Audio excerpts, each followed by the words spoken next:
जगत् गोपिका कान्त राधाकान्त नमस्तुते।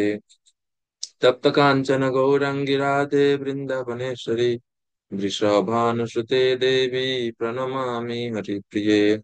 नीलाचल निवासाय नित्याय परमात्मने बलभद्र सुभद्रभ्यं जगन्नाथाय ते नमः। जया श्री कृष्ण चैतन्य प्रभु नित्यानंद श्री अद्वैत गदाधर श्रीवासदि गौर भक्त वृंद। हरे कृष्ण कृष्ण कृष्ण हरे हरे, हरे राम राम राम हरे हरे। ओम नमो भगवते वासुदेवाय। ओम नमो भगवते वासुदेवाय। ओम नमो भगवते वासुदेवाय। नारायणं नमस्कृत्य नरं चैव नरोत्तमं देवीं सरस्वतीं व्यासं ततो जयमुदीरयेत्। मूकं करोति वाचालं पुंगुं लङ्घयते गिरिं यत्कृपातमहं वन्दे श्रीगुरुपरमं प्रमातमुमातमं श्रीचैतन्येश्वरम्। नमो विश्वपादाय कृष्णपृष्ठाय भूतले श्रीमते जयप्रकाशस्वामिनिधि नामिने नमस्ते। नमाचार्यपादाय नितये कृपाप्रदायिने गौरकथा धानुदाय नगरतुमे। হরে কৃষ্ণ। আমরা আজকে চতুর্দশ অধ্যায়, আমরা গত ক্লাসে ত্রয়োদশ অধ্যায় শেষ করলাম, তো আজকে আমরা চতুর্দশ অধ্যায় শুরু হবে। চতুর্দশ অধ্যায় হচ্ছে গুণত্রয় বিভাগ যোগ। গুণত্রয় বিভাগ যোগ নাম থেকে আমরা বুঝতে পারছি যে অধ্যায়ে আমরা ভগবান শ্রীকৃষ্ণ অর্জুনকে ত্রিগুণ সম্বন্ধে ব্যাখ্যা করবেন। তিন গুণ কিভাবে বদ্ধজীবদেরকে আবদ্ধ করে এবং কিভাবে আমাদেরকে নিয়ন্ত্রণ করে এই গুণ, এবং আমরা কিভাবে এই গুণের প্রভাব থেকে মুক্ত হতে পারি সেই বিষয়ে আলোচনা করা হবে। তো এই অধ্যায় এখন কেন শুরু হচ্ছে, তো এই চতুর্দশ অধ্যায়ের সম্পর্কটা হচ্ছে ত্রয়োদশ অধ্যায় থেকে। ত্রয়োদশ অধ্যায়ে 22 নম্বর শ্লোকে ভগবান বলছেন অর্জুনকে যে অর্জুন, জীব যখন জড়া প্রকৃতির সঙ্গে সংস্পর্শে আসে তখন সে জন্ম মৃত্যু চক্রে আবদ্ধ হয়। পুরুষঃ প্রকৃতিস্থো হি ভুঙ্ক্তে প্রকৃতিজান গুণান কারণম গুণ সংগস্য সদসৎ যোনি জন্মসু।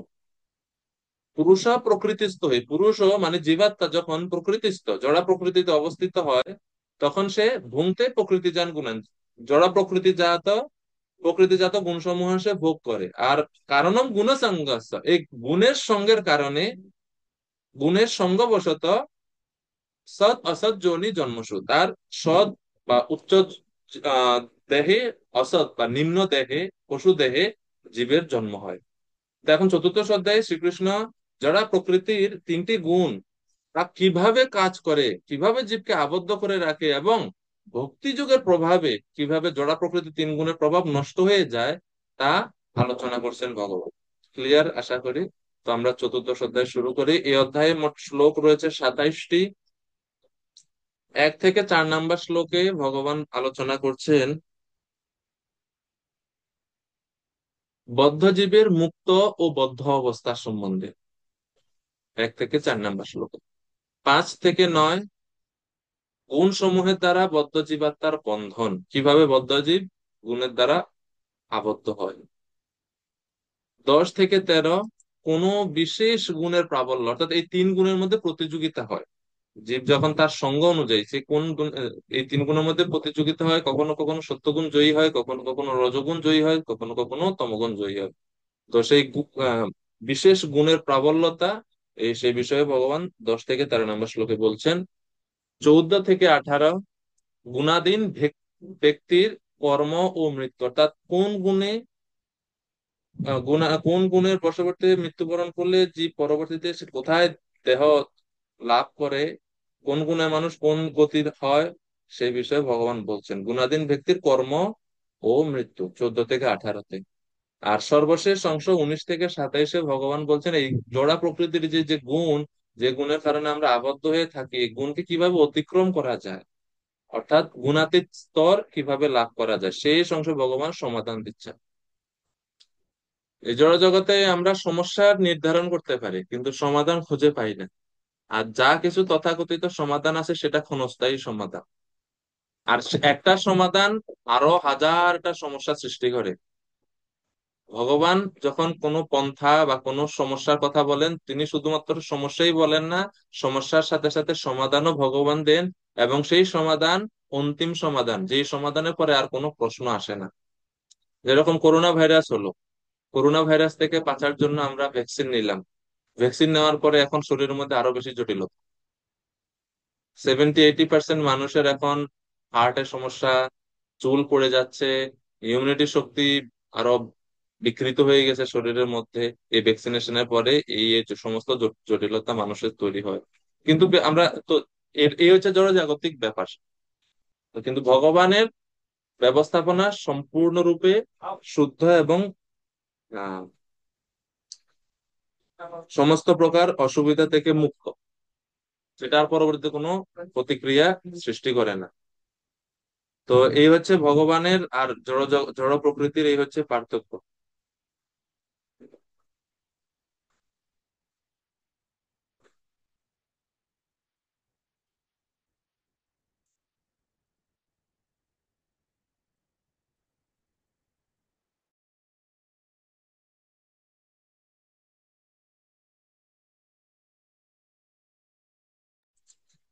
এক থেকে 4 নাম্বার শ্লোক, বদ্ধ জীবের মুক্ত ও বদ্ধ অবস্থা। জীব কিভাবে মুক্ত হয় এবং কিভাবে বদ্ধ হয় সেই সম্বন্ধে ভগবান বলছেন। প্রথম দুটি শ্লোকে এই অধ্যায়ে যে আলোচনা করা হবে সেই বিষয়ের প্রশংসা করে ভগবান শ্রোতাদের মনোযোগ আকর্ষণ করছে। যে আমরা যেমন আমরা বলি না ক্লাসের পূর্বে, যে আজকে আমরা যে বিষয়টা নিয়ে আলোচনা করব এটা খুবই গুরুত্বপূর্ণ বিষয়, এই জন্য আমাদের সবার খুব মনোযোগ সহকারে সেটা পড়া উচিত। তো এভাবে বলার ফলে কি হয়, আকর্ষণ হয়, সবাই একটু ওকে ঠিক আছে এটা গুরুত্বপূর্ণ, মনোযোগ দিতে হবে। তো সেরকম ভগবানও এই যে আলোচনা করা হবে, যে জ্ঞান সম্বন্ধে এই অধ্যায়ে, তার মহিমা কীর্তন করছেন 2টি শ্লোকে।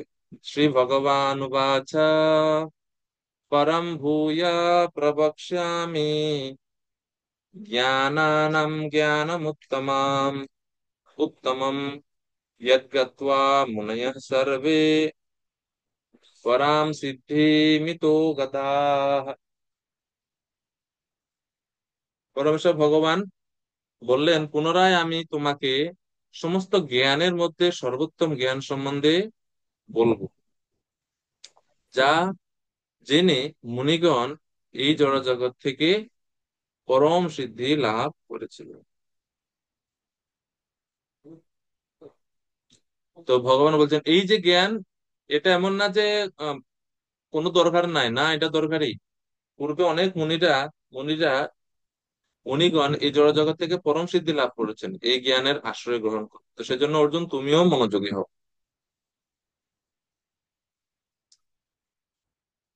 তো সেইম ভাবে আমরা দেখি যে এই 14 অধ্যায়ের পূর্বে ভগবান আরো কয়েকটা অধ্যায়ে একই রকম ভাবে এই জ্ঞানের কথা বলছে। এবং এইরকম ভাবে বলছে যে আমি এখন তোমাকে যেটা বলবো সেটা জেনে অনেক তুমি সেটা আর কখনো বলা হয়নি সেটা যেমন সপ্তম অধ্যায়ে একবার ভগবান এরকম বলছেন, নবম অধ্যায়ে ভগবান এরকম বলছেন, এবং এই 2 অধ্যায়ে যেমন সপ্তম অধ্যায়ের প্রথম শ্লোকে ভগবান বলছেন অসংশয়ম সমগ্রম মাম যথা জ্ঞাস্যসি তৎসৃণু। তুমি নিঃসন্দেহে সম্পূর্ণরূপে আমাকে জানতে পারবে এই জ্ঞানের ফলে। যেভাবে জ্ঞানের মহিমা ভগবান আলোচনা করছেন সপ্তম অধ্যায়েও প্রথম শ্লোকে তৎসৃণু, সেজন্য তুমি শ্রবণ করো। এরপরে নবম অধ্যায়ের শুরুর দিকে ভগবান আবার বলছেন নবম অধ্যায় দ্বিতীয় শ্লোকে, রাজবিদ্যা রাজগুহ্যম পবিত্রম ইদমুত্তমম প্রত্যক্ষাবগমম ধর্ম্যম সুসুখম কর্তুম অব্যয়ম। যে হে অর্জুন, আমি তোমাকে যে জ্ঞান এখন বলছি সেটা সমস্ত বিদ্যার রাজা, সমস্ত গুহ্য তত্ত্ব থেকে গুহ্যতর, অতি পবিত্র। আবার 13 অধ্যায়ে 1 নম্বর শ্লোকে ভগবান আবার বলছেন পরম ভূয় প্রবক্ষ্যামি, আমি তোমাকে পুনরায় বলবো সেই সেই জ্ঞান। তো এইভাবে ভগবান বিভিন্ন বার এই জ্ঞানের মহিমা ভগবত গীতায় ভগবান বলছেন। এখন প্রশ্ন হচ্ছে যে পূর্বে যদি উত্তম জ্ঞান, সর্বোত্তম জ্ঞান, জ্ঞানম উত্তমম যদি বলেই দেয়, তাহলে এখন আবার কেন বলছে ভগবান এই শ্লোকে, কেন বলছেন যে পরম ভূয় প্রবক্ষ্যামি, তোমাকে আমি আবার পুনরায় বলবো?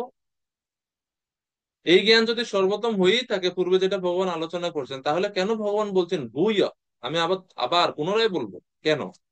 তো বলছে ভূয় শব্দের অর্থ হচ্ছে ইতিপূর্বে বলে দিয়েছেন, যা ইতিপূর্বে বলা হয়ে গেছে তা কিভাবে আবার শ্রেষ্ঠ জ্ঞান হবে? তো বলদেব বিদ্যাভূষণ বলছেন যে সর্বশ্রেষ্ঠ জ্ঞান এই জন্য যে এই জ্ঞান শুধু জড় প্রকৃতি এবং জীব সম্পর্কে বিশদভাবে আলোচনা করে।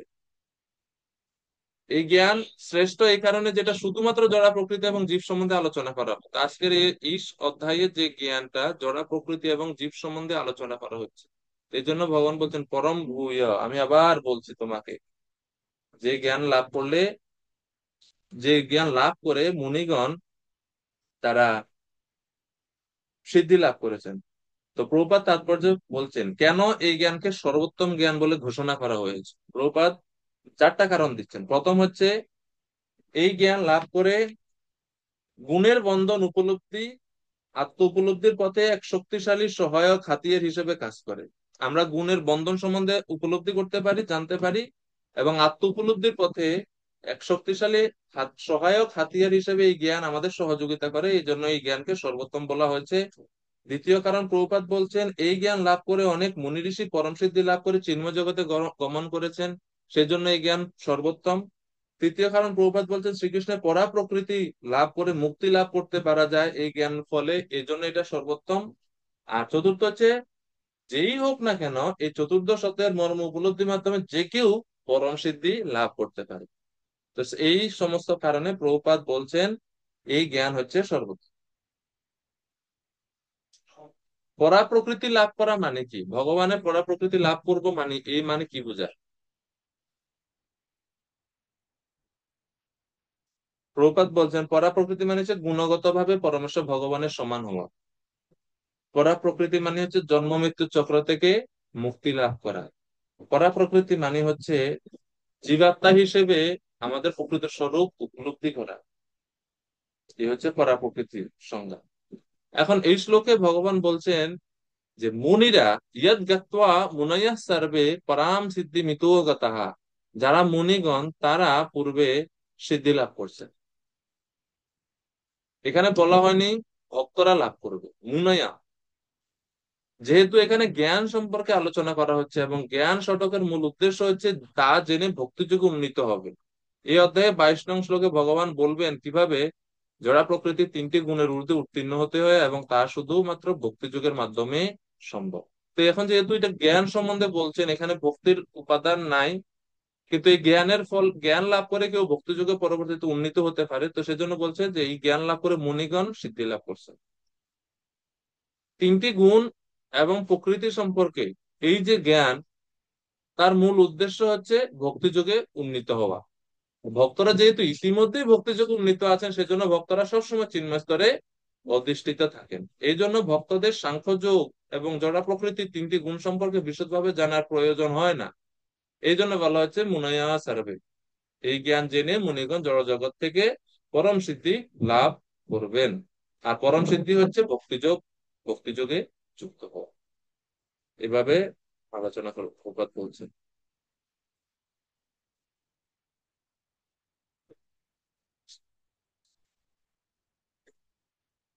এরপরে 2 নম্বর শ্লোকেও ভগবান সেই জ্ঞানের মহিমা কীর্তন করছেন। 2 নম্বর শ্লোকে ভগবান বলছেন এই জ্ঞান হচ্ছে সর্বোত্তম জ্ঞান। বলছেন ইদম জ্ঞানম উপাশ্রিত্য মম সাধর্মমাগতা सर्गेऽपि नोपजायन्ते প্রলয়েনা ব্যথন্তি চ। এই জ্ঞান আশ্রয় করলে জীব আমার পরা প্রকৃতি লাভ করে, তখন সে সৃষ্টির সময় জন্মগ্রহণ করে না এবং প্রলয়কালেও ব্যথিত হয় না। যতক্ষণ পর্যন্ত আমরা কর্মবন্ধনে আবদ্ধ থাকি, তখন ভূত্বা ভূত্বা প্রলীয়তে, বারবার প্রলয়ের সময় আমাদের ধ্বংস হয় এবং সৃষ্টির সময় আমাদের আবার এই জগতে ফিরে আসতে হয়। কিন্তু যখন এই জ্ঞান লাভ করে, যে পরা প্রকৃতি লাভ করে, ভগবানকে লাভ করে, ভক্তিযোগে লাভ করে, শুদ্ধ স্তরে উন্নীত হয়, তখন আর জীবদেরকে বারবার জন্ম মৃত্যু চক্রে আবর্তিত হতে হয় না। এই জন্য বলছে সৃষ্টির সময় জন্মগ্রহণ করে না এবং প্রলয়কালে ব্যথিত হয় না। স্বর্গীয় পিন উপজায়ন্তে প্রলয়ে ন ব্যথন্তি চ।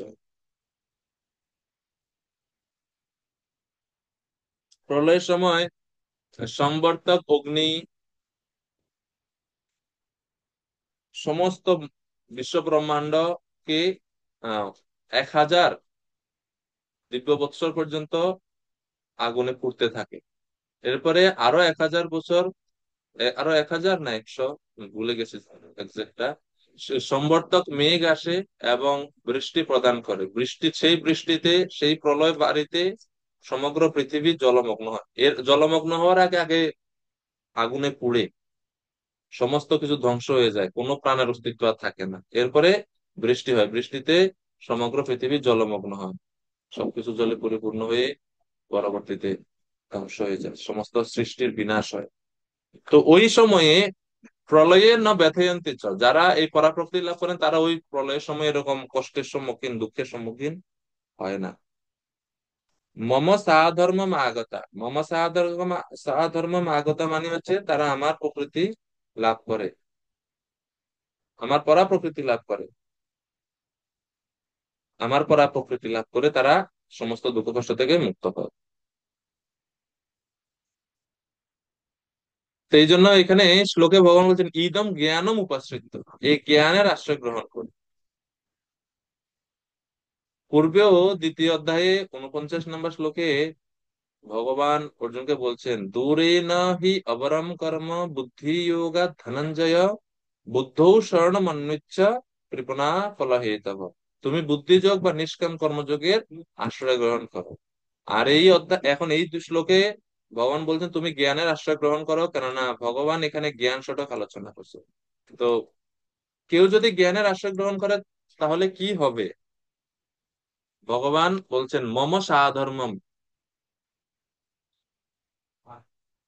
মম সাধর্মম মানে হচ্ছে আমার প্রকৃতি বা ভগবানের যে গুণ, ভগবানের যে স্বভাব, সেই গুণগুলো ভক্তের মধ্যে, সেই ব্যক্তির মধ্যে স্থানান্তরিত হয়, এই হচ্ছে মম সাধর্ম্যম। তো এই জন্য জ্ঞান যদি আমাদের ভক্তি যোগের প্রগতির ক্ষেত্রে সহায়ক হয়, তাহলে সেটা শুধুমাত্র জ্ঞান থাকে না, সেটা ভক্তির একটি অঙ্গ হয়ে যায়। এখানে জ্ঞানের আশ্রয় গ্রহণ করার মাধ্যমে আমরা অবশেষে কৃষ্ণের আশ্রয় লাভ করব। এইভাবে তখন সেই জ্ঞানটা ভক্তির অঙ্গে পরিণত হয়। ভগবত ভক্তির একটা অঙ্গ হচ্ছে যে ভক্ত সঙ্গে ভাগবতের অর্থ আস্বাদন করা, সেটা ভক্তির একটা অঙ্গ। তো ভাগবত অধ্যয়ন এটা জ্ঞানের অনুশীলন না, বা গ্রন্থ বা এই জ্ঞান ভক্তদের তখন জ্ঞান যোগের অনুশীলন না, সেটা ভক্তিরই অঙ্গ হিসেবে পরিগণিত হয়। তো এই জন্য জ্ঞান দুই দিকে আমাদেরকে ধাবিত করতে পারে। জ্ঞানের আশ্রয় লাভ করে কেউ অহংকারী হয়, কেউ ভগবানের দিব্য গুণাবলী লাভ করে।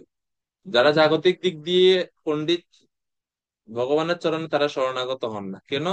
জ্ঞানের কারণে তাদের মধ্যে অহংকার বৃদ্ধি হয়, সবাইকে নিয়ন্ত্রণ করার ঈশ্বরত্ব মনোভাব মানসিকতা তাদের তাদের মধ্যে তৈরি হয়, তো সেজন্য তারা অহংকারী হয়, ভগবানের থেকে দূরে যায়। আবার সেই একই শুদ্ধ জ্ঞান যখন হবে, ভক্তরা তখন সেই জ্ঞান লাভ করে তারা বুঝতে পারে যে আসলে ভোক্তা বা নিয়ন্ত্রণ আমরা না, তা হচ্ছে ভগবান।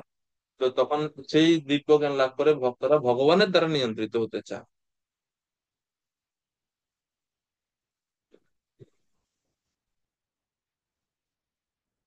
এখন 3, 4 এই শ্লোকে ভগবান বলছেন জড় প্রকৃতির সাথে জীবের সংযোগ, কিভাবে জীব জড় প্রকৃতির সংস্পর্শে এসেছে সেই বিষয়ে ভগবান বলছেন।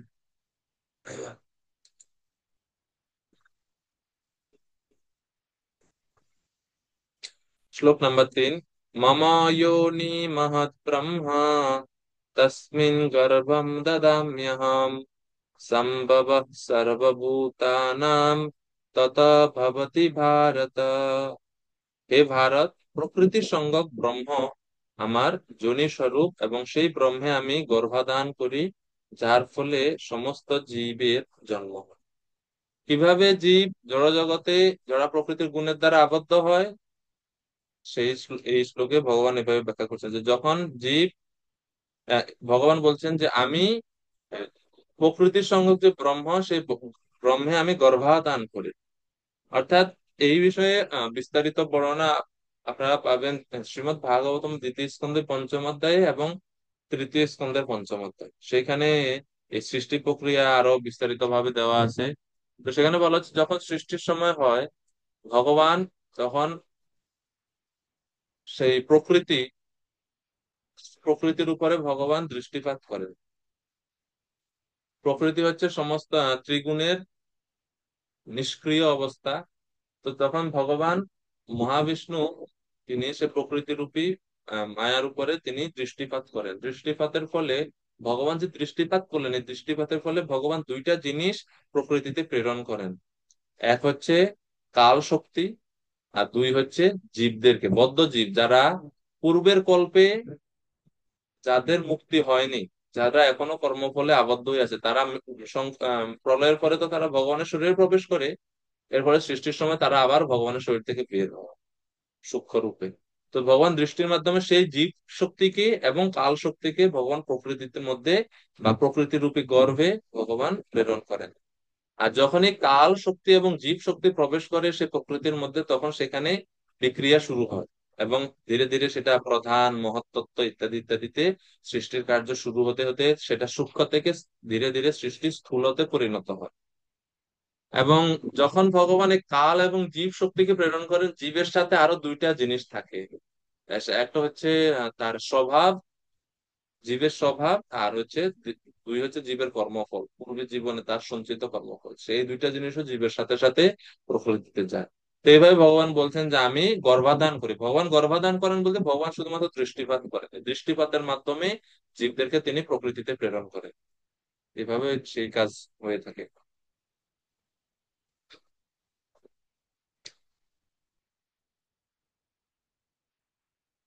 প্রভুপাদ তাৎপর্য বলছেন, পরমেশ্বর ভগবান মহত্তত্ত্বকে গর্ভবতী করেন। প্রকৃতি বা প্রধান বা মহত্তত্ত্ব এগুলো গর্ভবতী করেন এবং তার ফলে অসংখ্য ব্রহ্মাণ্ডের প্রকাশ হয়। বৈদিক শাস্ত্রে সেই সম্বন্ধে বলা হচ্ছে, বৈদিক শাস্ত্রে অর্থাৎ মুন্ডক উপনিষদে এই মহত্তত্ত্বকে ব্রহ্ম বলে বর্ণনা করা হয়েছে। তসমাৎ এতদ ব্রহ্ম নাম রূপম অন্যম চ জায়তে। পরম পুরুষ এই ব্রহ্মের গর্ভে জীবাত্মা সমূহকে সঞ্চারিত করে। তো প্রভুপাদ এখানে তাৎপর্য একটা ন্যায় শাস্ত্র বলছে বৃশ্চিক তণ্ডুল ন্যায়। বৃশ্চিক তণ্ডুল ন্যায় মানে কি, কাঁকড়া বিছে চালের গাদায় ডিম পাড়ে। তাই অনেক সময় বলা হয় যে চাল থেকে কাঁকড়া বিছের জন্ম হয়, কিন্তু চাল থেকে কখনোই কাঁকড়া বিছের জন্ম হয় না। প্রকৃতপক্ষে মা বিছা সেই ডিমগুলি পেড়েছিল। তেমনি জড়া প্রকৃতি জীবনের জীবের জন্মের কারণ নয়। পরম পুরুষ ভগবান বীজ প্রদান করেন এবং আপাত দৃষ্টিতে মনে হয় যেন জড়া প্রকৃতি থেকে সমস্ত জীব উদ্ভূত হলো। এভাবে এই এই ন্যায়টাকে বলা হয় বৃশ্চিক তণ্ডুল ন্যায়। পুরানোর সময় দেখবেন আপনার যারা কৃষি কাজ করেন, ধান বস্তার মধ্যে রেখে দিলে অনেক দিন দীর্ঘদিন নাড়াচাড়া না করলে বা চাল রাখলে চালের মধ্যে পোকা হয়ে যায়। তো চালে পোকা করতে কি হলো, চাল থেকে কি পোকা হয় বা ধান থেকে পোকা হয় না। ওই ওই পোকার মা অথবা পূর্বপুরুষ কেউ ডিম পারছে বলে এখানে এখন ডিম থেকে বাচ্চা ফুটে এই এই পোকাগুলোর বংশ বিস্তার হয়েছে। ডিম যদি না পারতো তাহলে চাল থেকে কখনো পোকা হয় না। তো এই জন্য এখানে বলছে যে প্রকৃতি, মনে হয় যে প্রকৃতিতে প্রকৃতির সবকিছু সমস্ত জীবের উৎস। আসলে প্রকৃতি উৎস না, যদি যদি না ভগবান সে প্রকৃতিতে প্রাণের সঞ্চার করতেন বা জীবকে যদি ভগবান প্রেরণ না করতেন, তাহলে প্রকৃতি কখনো কিছু সৃষ্টি করতে পারতো না। তো সেজন্য আমরা দেখি যে মাটি থেকে হুট করে অনেক গাছ উঠতেছে। মাটি থেকে গাছ কিভাবে উঠে যদি বীজ না থাকে? তো তো সেটা হচ্ছে বিষয়। প্রভুপাদ এখানে বলতে চাচ্ছেন যে অ্যাকচুয়ালি মূল হচ্ছে ভগবান। এবং এই যেহেতু ভগবান এই সৃষ্টির সমস্ত জীবের গর্ভাধান করেন, সেই হিসেবে তিনি হচ্ছেন পরম পিতা। পরের শ্লোকে সেটা বলছে। তো ভগবান হচ্ছেন সমস্ত সর্বভূতের পিতা এবং প্রকৃতি হচ্ছেন মাতা।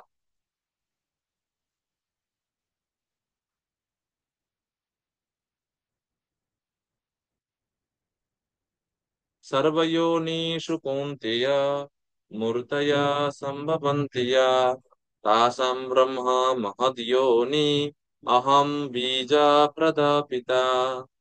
সর্বয়োনিষু কৌন্তেয় মূর্তয়া সম্ভবন্তি ইয়া।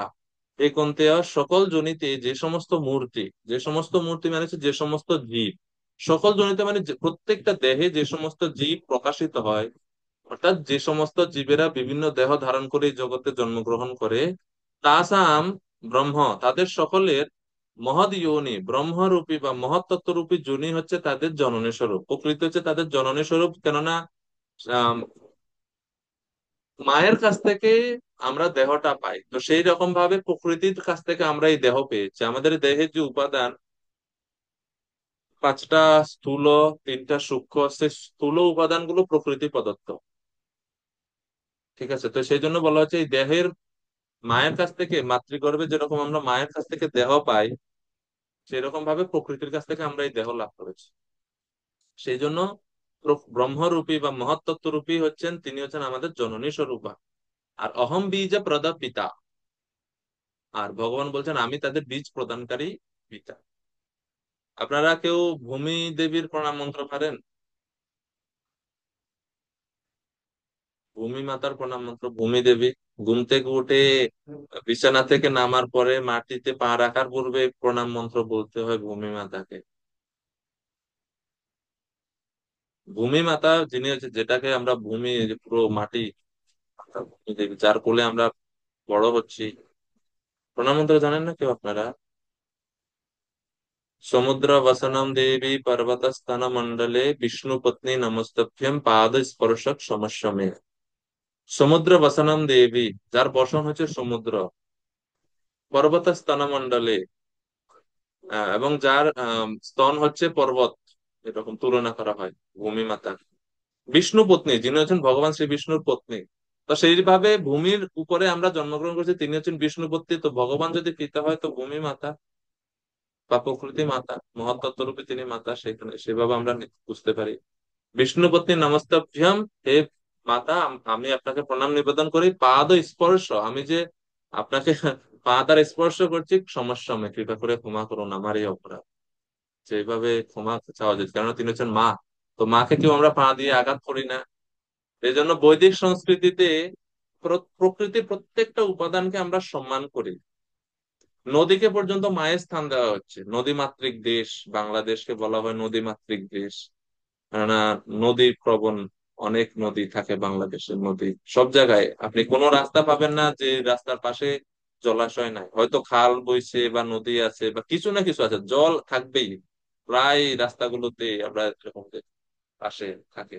তো নদী সব জায়গায়, মানে এটা শরীরের শিরা উপশিরার মতো। তো নদীকে আমরা বলি হচ্ছেন মা। যখনই আমরা মা বলছি, এর মানে আমরা তখন সেটাকে শোষণ করি না বা সেটাকে দূষণ করি না, সেটাকে আমরা সম্মান করি। ঠিক আছে, তো এইভাবে বৈদিক সংস্কৃতি এমন ভাবে আমাদের শিক্ষা দেয় যে, মানে পুরো পৃথিবীটা, পুরো পৃথিবী আমরা সুন্দরভাবে বাঁচতে পারি। পৃথিবীর কোনো উপাদানকে, প্রকৃতির কোনো উপাদানকে আমরা শোষণ করি না, বা প্রকৃতির যেসব যে স্বাভাবিক যে শৃঙ্খল, সেখানে আমরা বাধা সৃষ্টি করি না। বৈদিক সংস্কৃতি সেটা আমাদেরকে শেখায় না। সামান্য গাভীকে পর্যন্ত মায়ের স্থান দেওয়া হয়েছে। তাইলে এর মানে দেখা যায় যে আহ বৈদিক সংস্কৃতি যদি আমরা পৃথিবীর সমগ্র মানুষ অনুসরণ করে, তাহলে পৃথিবী অনেক সুন্দর হতো। কিন্তু যেহেতু এখন আমরা সেটা অনুসরণ করছি না, প্রকৃতিকে আমরা শোষণ করতে চাচ্ছি, এক্সপ্লয়েট করতে চাচ্ছি, এক্সপ্লয়েট মেন্টালিটির কারণে আমরা এভাবে পৃথিবীর বুকে আমরা বিভিন্ন প্রাকৃতিক দুর্যোগের সম্মুখীন হচ্ছে, এবং ভূমি মাতা এখন কোনো কিছু দিচ্ছেন না। তো মা যেরকম আমাদেরকে খাওয়ায়, প্রকৃতির দিক থেকে আমরা আমাদের সমস্ত খাদ্যদ্রব্য আমরা পেয়ে থাকি। চতুর্থ স্কন্ধে পৃথু মহারাজ ভূমি দেবীকে, ভূমি দেবী তখন ওনার সময়ে আহ পর্যাপ্ত পরিমাণ শস্য দিচ্ছিলেন না। তখন পৃথু মহারাজ ভূমি মাতার পিছনে ধাবিত হলেন এবং তাকে জিজ্ঞেস করলেন যে কেন আপনি দিচ্ছেন না। তখন ভূমি মাতা বলছে, আমি দিচ্ছি না এই কারণে, কারণ এখন মানুষ আমার প্রদত্ত শস্যসমূহ নিজেদের ইন্দ্রিয় তৃপ্তির জন্য খেয়ে নিচ্ছে, তারা যজ্ঞের জন্য সেই সমস্ত শস্য আদি ব্যবহার করছে না, সেই জন্য আমি দিচ্ছি না। সেখানে ভূমি মাতা এরকম বলছে চতুর্থ স্কন্ধে, আপনারা যদি পড়বেন, আহ, বর্ণনা করা আছে চতুর্থ স্কন্ধে ভাগবত পৃথু মহারাজের এখানে।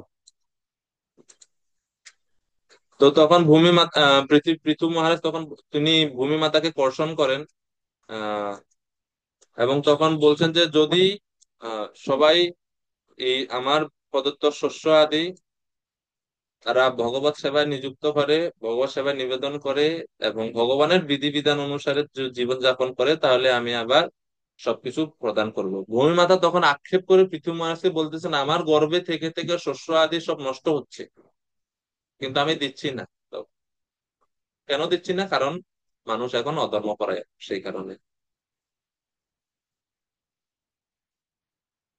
চতুর্থ স্কন্ধে 18তম অধ্যায়ে প্রথম দিকে এই বর্ণনা আছে। আপনারা পরবর্তী সময়ে এই অংশটা পড়বেন। মানে কেন পৃথিবীতে এখন এত সমস্যা, এত দুর্যোগ, বা পৃথিবীর মানুষদের মধ্যে কোনো সহনশীলতা নাই, কেন এত যুদ্ধ চতুর্দিকে? আপনারা দেখবেন এখন নিউজ চ্যানেল খুললেই দেখা যাচ্ছে যুদ্ধ আর যুদ্ধ। কেন এরকম হচ্ছে? এর কারণ হচ্ছে এটা।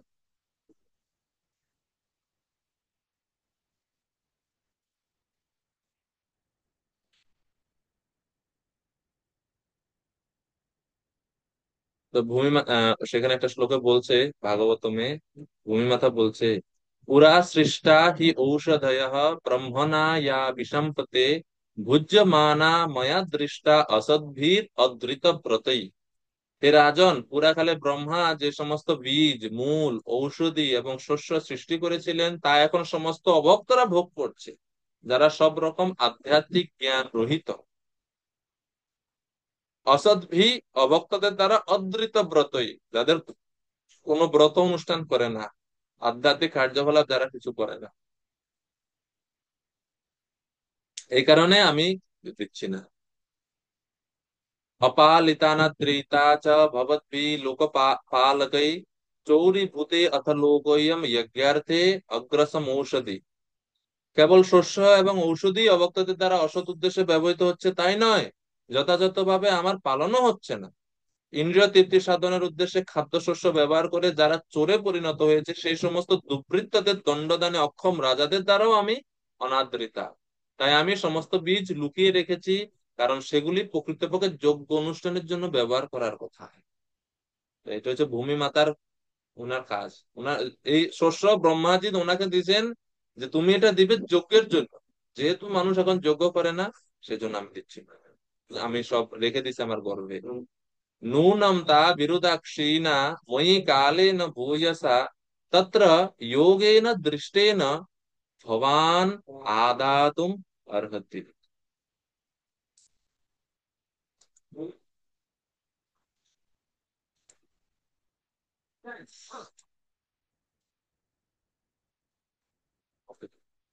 তো ভূমিমাতা পৃথু মহারাজকে বলছেন যে কোনো উপায় কি আছে যার দ্বারা এই আহ, আবার আমরা সেই শস্যগুলো আবার পূর্ণরূপে পেতে পারি? তো ভূমিমাতা বলছে, নূনম তা বিরুদ্ধ ক্ষীণা, দীর্ঘকাল আমার ভিতর সঞ্চিত থাকার ফলে এই সমস্ত শস্য বীজ নিশ্চয়ই জীর্ণ হয়েছে। এক জায়গায় যদি আমরা বদ্ধ অবস্থায় রেখে দিই দীর্ঘদিন, কেমন হয়ে যায়? গুণগত মান খারাপ হয়ে যায়। তাই আচার্য বা শাস্ত্র নির্দেশে নির্দেশিত উপযুক্ত উপায়ে সেই সমস্ত বীজগুলি এখনই উদ্ধার করা আপনার কর্তব্য। তো শস্য ভূমি মাতা, যিনি হচ্ছেন আমাদের মহাস্বরূপ, এই শ্লোকে বলা হচ্ছে তিনি সমস্ত কিছু দিবে কি করলে? তত্র যোগেনা দৃষ্টেনা, দুইটা উপায় প্রভুপাদ এখানে বলছিলেন। যোগেনা মানে হচ্ছে যথাযথ উপায়ের দ্বারা, এবং দৃষ্টেনা মানে আচার্যদের পন্থা অনুসরণের দ্বারা। আচার্য বা শাস্ত্র নির্দেশিত উপযুক্ত উপায়ে সেই বীজগুলি এখনই উদ্ধার করা আপনার কর্তব্য। এভাবে যোগেনা মানে হচ্ছে অনুমোদিত উপায়ে, এবং দৃষ্টেনা মানে হচ্ছে পূর্ববর্তী আচার্যদের দৃষ্টান্ত অনুসরণ করে। তাহলে সবকিছু আবার আগের মতো হবে।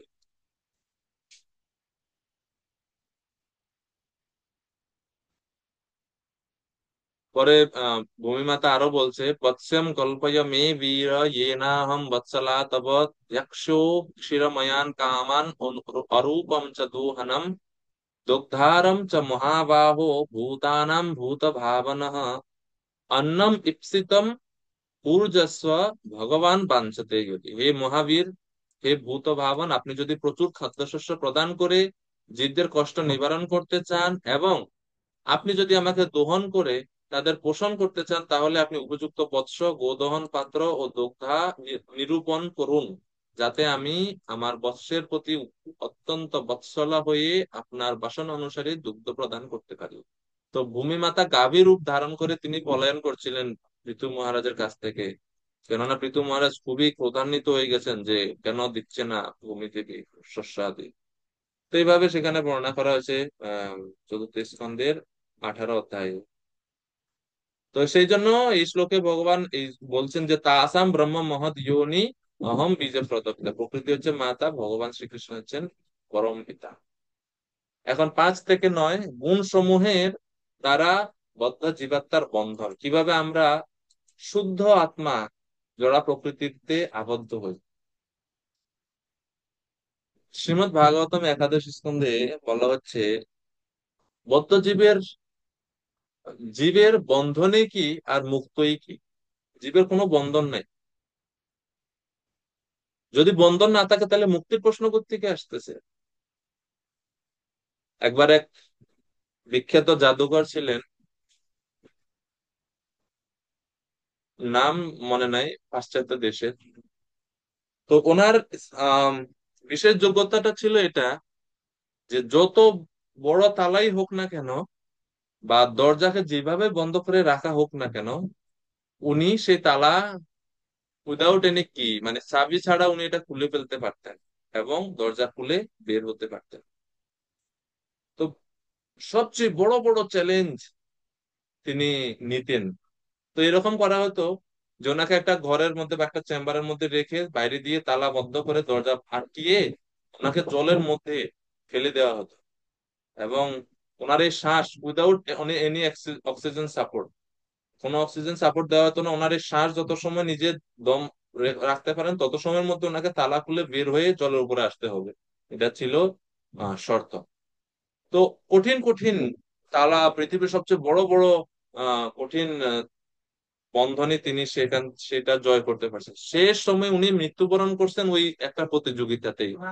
তো শেষবারে এরকম করা হয়েছে যে ওনাকে এরকম একটা ঘরে ঢুকিয়ে ওনাকে দরজা বন্ধ করে সেই জলের মধ্যে ফেলে দেওয়া হয় এবং শর্ত ছিল যে আপনাকে এটা তালা খুলে বের হতে হবে।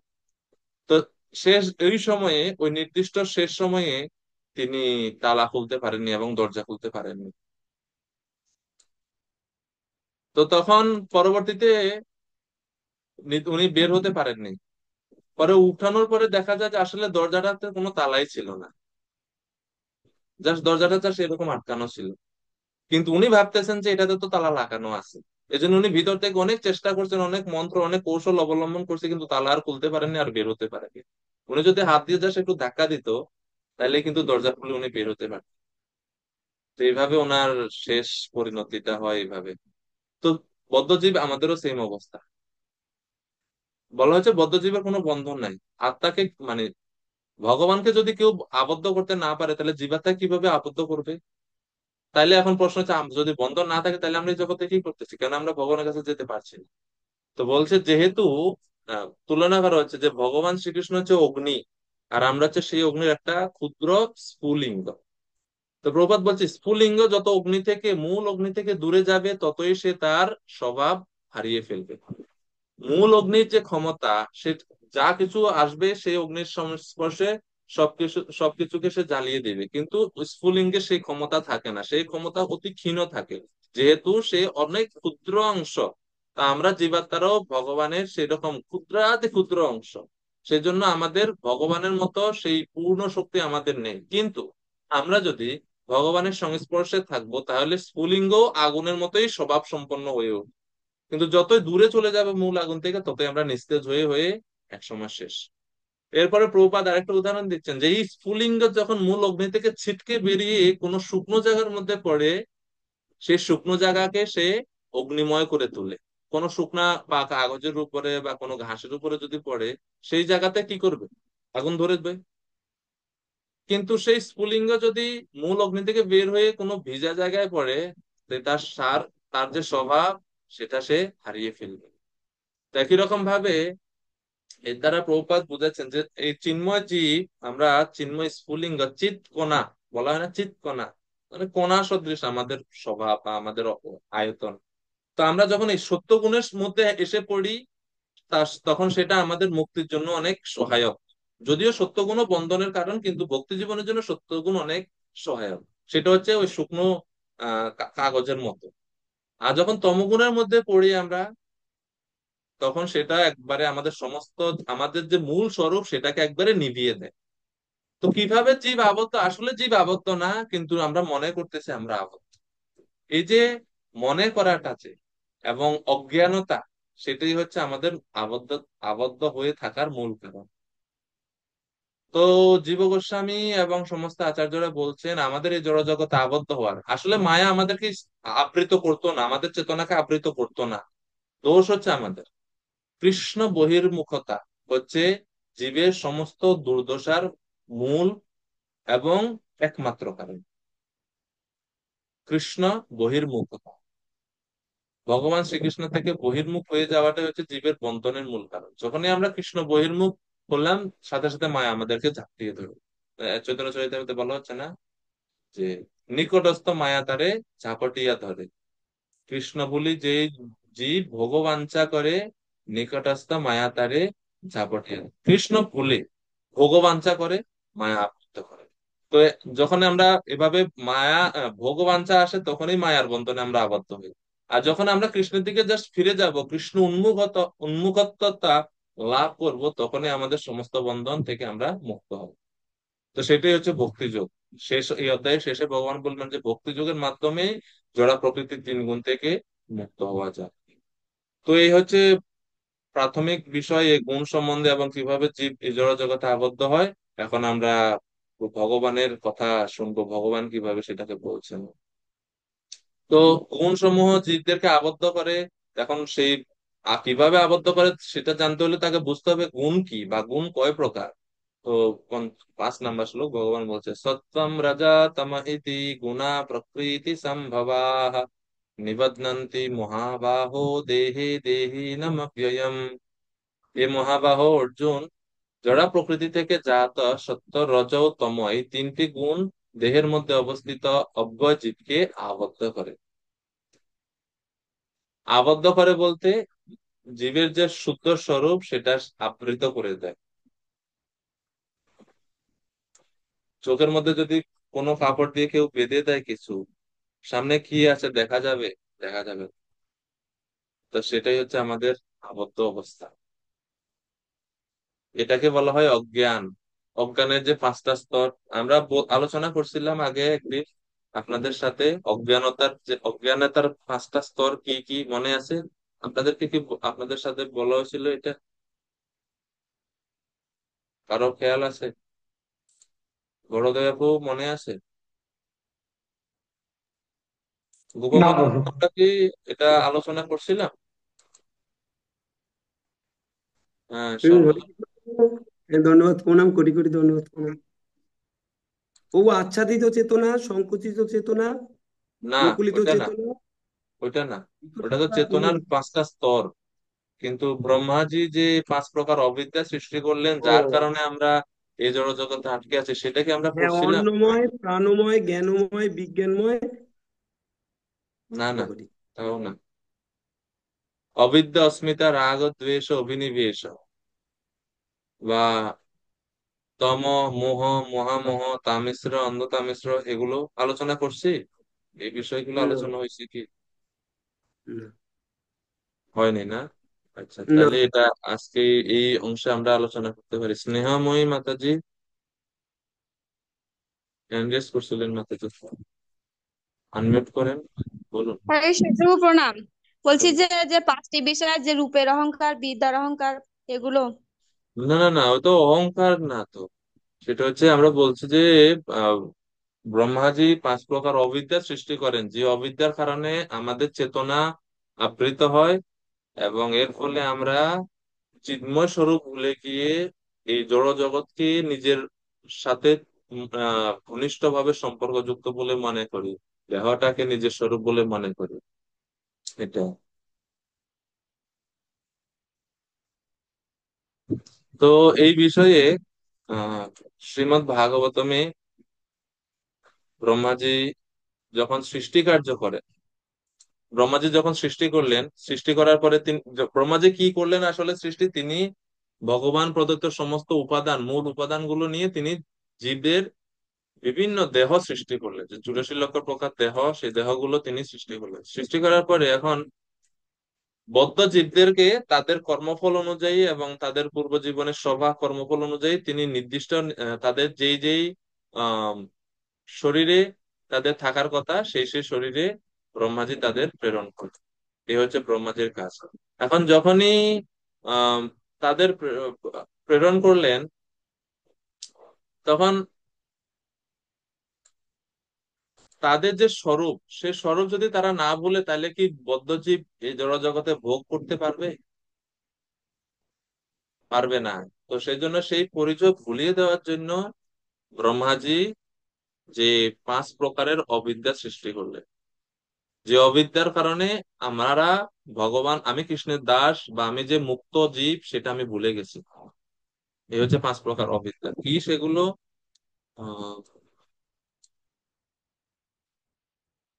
শ্রীমদ্ ভাগবতমে বলেছে, সসর্জাগ্রন্দ তামিশ্রম অথ তামিশ্রমাদিকৃত মোহামোহম চ মোহম চ তমশ্চ জ্ঞান বৃত্তয় সসর্জাগ্রে অন্ধ তামিশ্রম। ব্রহ্মাজি প্রথমে তম সৃষ্টি করলেন। তম, এরপরে হচ্ছে মোহ, এরপরে হচ্ছে মহামোহ, এরপরে হচ্ছে তামিশ্র, এরপরে হচ্ছে অন্ধ তামিশ্র।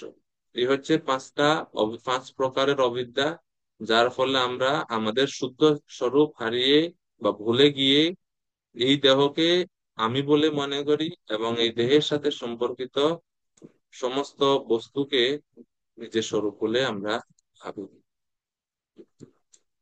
তো এই তমটাকে আবার বলা হয় অবিদ্যা। তারপরে মোহকে বলা হয় অস্মিতা। মোহ মহা মহামোহকে বলা হয় রাগ। তামিশ্রকে বলা হয় দ্বেষ। অন্ধ তামিশ্রকে বলা হয় অভিনিবেশ। এই 5টার আর এরকম 5টা নাম আছে। তো তমটা কি? তম মানে হচ্ছে অবিদ্যা। অবিদ্যাতে কি করে? প্রথম, এটা হচ্ছে প্রথম স্তর, অবিদ্যার প্রথম স্তর। এই স্তরের কাজ কি? এই স্তরের কাজ হচ্ছে অনিত্য বস্তুতে নিত্য বুদ্ধি, অসুচিতে সূচি জ্ঞান, দুঃখকে সুখ অনুভব, অনাত্মাতে আত্মজ্ঞান। এই হচ্ছে অবিদ্যা বা প্রথম পর্দার 4টা বৈশিষ্ট্য। এই জড় জগতে আমরা সবাই এটাই করতেছি। কেন এটা করি? কারণ ওই যে পর্দার কাজ তো এটা। প্রথম হচ্ছে অনিত্য বস্তুতে নিত্য বুদ্ধি। এই জড় জগতে মানুষ কি করে? যেটা নিত্য, কোনটা নিত্য? কৃষ্ণ, কৃষ্ণ ভক্তি, কৃষ্ণ ভক্ত, এটা হচ্ছে নিত্য বস্তু জগতে। কৃষ্ণ নাম, এগুলো হচ্ছে নিত্য বস্তু। কিন্তু মানুষ এগুলা কোনো কিছু করে? মানুষ যেটা অনিত্য সেটাকে নিত্য বলে মনে করে, আর যেটা নিত্য বস্তু এটার প্রতি তাদের কোনো ইচ্ছা বা সেই বস্তুর প্রতি তাদের কোনো আকাঙ্ক্ষা নেই। তো সেজন্য এইটা হচ্ছে অবিদ্যার প্রথম বৈশিষ্ট্য। যেহেতু আমরা অবিদ্যা দ্বারা আবদ্ধ, এই জন্যই আমরা এরকম করি, অনিত্য বস্তুকে নিত্য বলে মনে করি। প্রথম। 2 নাম্বার হচ্ছে এই অবিদ্যার দ্বিতীয় বৈশিষ্ট্য হচ্ছে অসুচিতে সূচি জ্ঞান। যেটা পবিত্র সূচি শুদ্ধ বস্তু সেটাকে অশুদ্ধ বলে মনে করে, অশুদ্ধটাকে শুদ্ধ বলে মনে করে। 3 নাম্বার, দুঃখকে সুখ অনুভব। এটা হচ্ছে মানুষের বিশেষ বৈশিষ্ট্য। দুঃখে চা সুখ মানি না, রজ অধিকা কর্মপরা, দুঃখে চা সুখ মানি না। এটা হচ্ছে জীবদেরকে মানবকে যখন ভগবান সৃষ্টি ব্রহ্মাজি সৃষ্টি করেন, মানবের কি কি ক্যারেক্টারিস্টিক্স সেটা ব্রহ্মাজি ভাগবতমে বলছে 3য় স্কন্ধে। যে রজ অধিকা, জীবের বৈশিষ্ট্য, মানুষের, জীবের না, মানুষের বৈশিষ্ট্য হচ্ছে তাদের রজগুণ প্রবণতা বেশি, রজগুণটা তাদের বেশি থাকবে মানুষ। তার 2 হচ্ছে কর্মপরা, তারা তারা মানে কাজের কর্মের প্রতি খুব অনুগত থাকবে। মানুষে বলে না কর্মই ধর্ম। আরে এখন ভক্তি টক্তি করলে হবে? এখন তো কর্ম করতে হবে। কর্ম না করলে কৃষ্ণ খাওয়াবে। এই হচ্ছে প্রবণতা, কর্মপ্রবণতা, কর্মপরা। তো রজ অধিকা কর্মপরা, দুঃখে যে সুখ মানিন, এবং মানুষ দুঃখটাকে সুখ বলে মনে করে। তো এই অবিদ্যারও বৈশিষ্ট্য এটা, দুঃখকে সুখ অনুভব করা। এই হলো 3টা গেল অবিদ্যার বৈশিষ্ট্য। আর চতুর্থ হচ্ছে অনাত্মাতে আত্মজ্ঞান।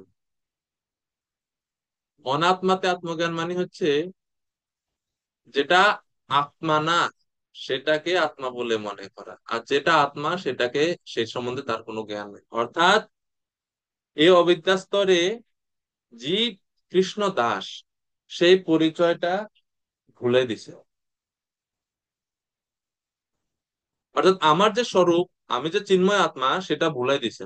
এটা হচ্ছে প্রথম এই পর্দার, এই যে 5 প্রকার অবিদ্যার প্রথমটার কাজ হচ্ছে আমার এখন আর কোনো পরিচয় নেই। আমার স্বরূপ, আমার প্রকৃত পরিচয় এই পর্দার দ্বারা বা এই প্রথম স্তরের দ্বারা আবৃত করে দিয়েছেন ব্রহ্মাজি।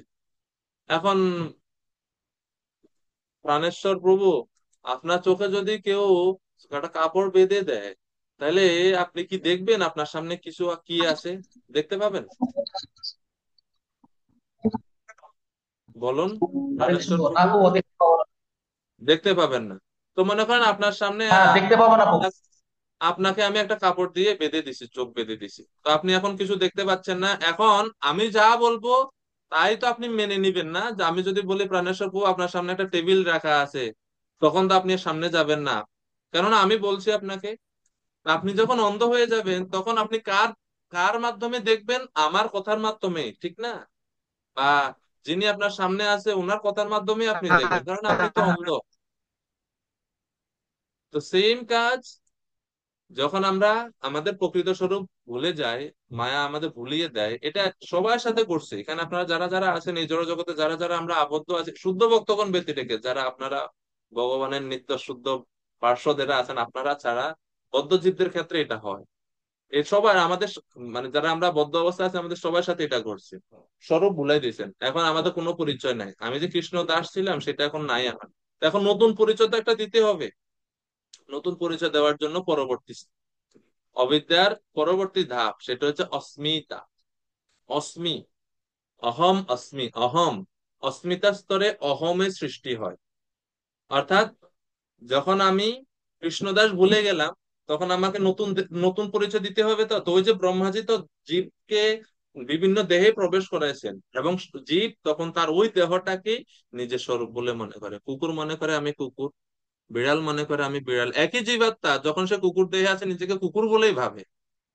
কুকুরকে কিন্তু কখনো বলে না বা ভাবে না বা মনেও থাকে না যে আমি তো একসময় গাভী ছিলাম বা একসময় আমি মানুষ ছিলাম, আমার পাপের কারণে আমি এখন এটা করছি। ভুলে যায় সবকিছু, এবং ওই নির্দিষ্ট দেহকে নিজের স্বরূপ বলে মনে করে। আমরা এখন মানুষ আছি পুরুষ দেহ, স্ত্রী দেহে, ভারতে, বাংলাদেশে, বিদেশে। তো যে যে দেশে আছি, যেখানে জন্মগ্রহণ করেছি, সেটাকে নিজের স্বরূপ বলে ভাবতেছি। অমুকে বলতেছেন আমি 60 বছর ধরে ভক্তি জীবনে আছি। এসব গুলো হচ্ছে দেহগত উপাধি। অহমের সৃষ্টি হয়, অহম, আমি। এই অহম ভাবে সৃষ্টি হয় অস্মিতা স্তরে। তো অস্মিতা স্তরের সম্বন্ধে বলছে মিথ্যা অহংকার, আমি ও আমার এরূপ দেহাত্ম বুদ্ধি, এবং প্রত্যক্ষ ইন্দ্রিয় অনুভূতি। প্রত্যক্ষ ইন্দ্রিয় অনুভূতিকে সত্য বলে মনে করা, এই হচ্ছে অস্মিতার বৈশিষ্ট্য। অস্মিতা স্তরে এই এই এই কাজগুলো হয়।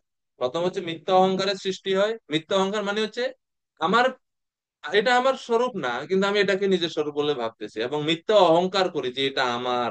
এই বাড়িটা না আমার বাড়ি, এই গাড়িটা না আমার গাড়ি, এই দোকানটা না আমার নামে দোকান।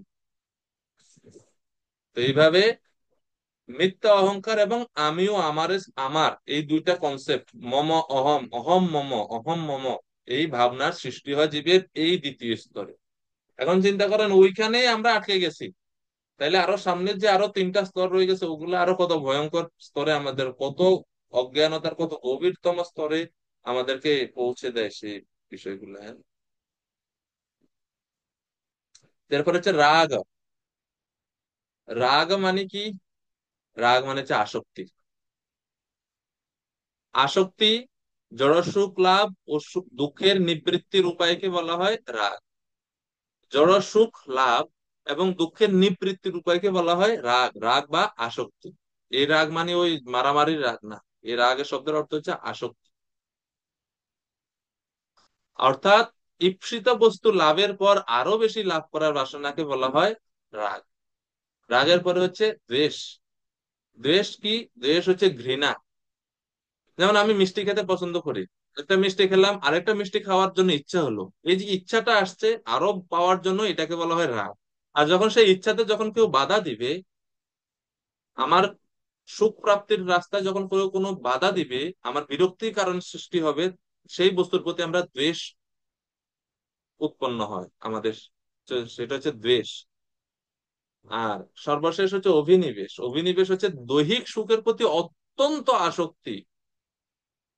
আর যেহেতু মৃত্যু আমাদের সমস্ত দৈহিক সুখ থেকে, সমস্ত সম্পর্ক থেকে আমাদেরকে ছিন্ন করে দেয়, সেজন্য মৃত্যুকে ভয় পাওয়া, সবসময় মৃত্যু ভয়ে ব্যথিত থাকা, আতঙ্কিত থাকা, সেটাকে বলা হয় অভিনিবেশ। এই জন্য ভাগবতমের শ্লোকে বলছে না, ভয়ম দ্বিতীয় অভিনিবেশ, ওই শ্লোকের বদ্ধজীবের আবদ্ধ হওয়ার কথা। তো সেই একই রকম ভাবে এই পাঁচটা স্তর বা অবিদ্যার দ্বারা আমরা যখন আমরা এরকম আবৃত হয়ে যাই প্রথম আবরণে, অর্থাৎ আম, অবিদ্যার প্রথম প্রকাশ যেটা, সেই আবরণের দ্বারা যখন আমরা আবৃত হয়ে যাই, যেটা হচ্ছে অবিদ্যা বা তম, তখনই এই জড়া প্রকৃতির তিন গুণ সত্য রজ তম আমাদের উপরে প্রভাব বিস্তার করে। তো অবিদ্যার পাঁচটা স্তরের মধ্যে প্রথমটার দ্বারা যখন আমরা আবৃত হয়ে যাই, আক্রান্ত হয়ে যাই, তখনই তিন গুণ আমাদের উপরে প্রভাব বিস্তার করতে পারে। এর আগে তিন গুণ আমাদের উপরে প্রভাব বিস্তার করার কোনো ক্ষমতা থাকে না। তো সেই জন্য এই প্রভাব থেকে মুক্ত হতে হলে আমি কৃষ্ণ দাস, আমার কিচ্ছু নাই, নিষ্কিঞ্চন স্তরে পৌঁছাইতে হবে আমাদের। যতদিন পর্যন্ত অহংকার, অহম মম, আমি আমার এই ধারণা আছে, ততদিন পর্যন্ত তিন গুণের দ্বারা আমরা আবদ্ধ থাকি। আর এই থেকে যখন শুদ্ধ ভক্তির মাধ্যমে যখন আমি সমস্ত উপাধি থেকে মুক্ত হতে পারবো, তখনই আমি একমাত্র এই তিন গুণকে অতিক্রম করে নির্গুণ স্তরে পৌঁছাতে পারবো। তো আজকে আমরা এই পর্যন্ত